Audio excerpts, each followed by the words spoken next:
कहानी की शुरुआत होती है एक सुंदर और शांत गांव से।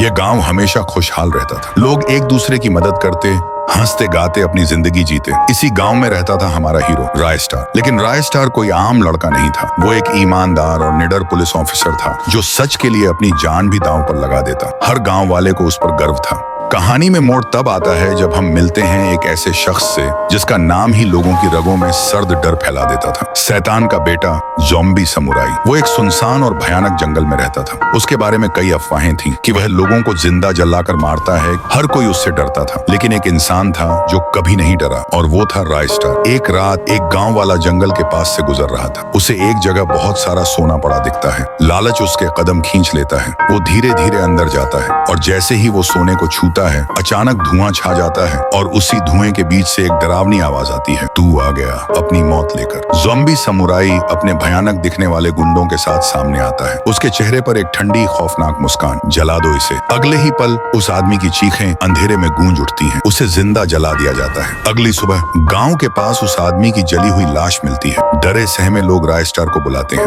राय स्टार मौके पर पहुंचकर लाश देखता है। उसकी आंखों में गुस्सा भर जाता है। हे भगवान, ये तो मर्डर है। एक गांव वाला धीरे से कहता है, सर इसके पीछे और कोई नहीं, वही ज़ॉम्बी समुराई है। राय स्टार सब समझ जाता है। उसका दिमाग एक प्लान बनाता है। फिर वही जागती मौत, एक और आदमी उसी रास्ते से जंगल की ओर जाता है। उसे भी सोना दिखाई देता है। जैसे ही वो सोने के पास पहुंचता है, धुएं का तूफान, फिर से वही डरावना माहौल, और उसी धुएं में से ज़ॉम्बी समुराई अपनी पूरी फौज के साथ बाहर आता है। लो एक और शिकार, अब तुझे भी जिंदा जला देंगे। लेकिन इस बार आदमी डरने की बजाय कहता है, तू क्या मारेगा मुझे? तुझे पता भी है मैं अकेला नहीं आया। ज़ॉम्बी समुराई हैरान होता है, कौन? तभी हवा में एक झटका होता है, बिजली चमकती है और आसमान से उतरता है आग का फरिश्ता राय स्टार। ज़ॉम्बी समुराई हंसता है, तुझे क्या लगता है तू इसे बचा लेगा? राय स्टार की आंखों में ज्वाला जलती है। ना सिर्फ इसे बचाऊंगा बल्कि तुझे भी उसी अंदाज में खत्म करूंगा। और फिर पूरा जंगल धुएं और आग से भर जाता है। दोनों एक दूसरे के खून के प्यासे। लेकिन सुबह की पहली किरण के साथ जैसे ही धुआं छूटता है, एक शरीर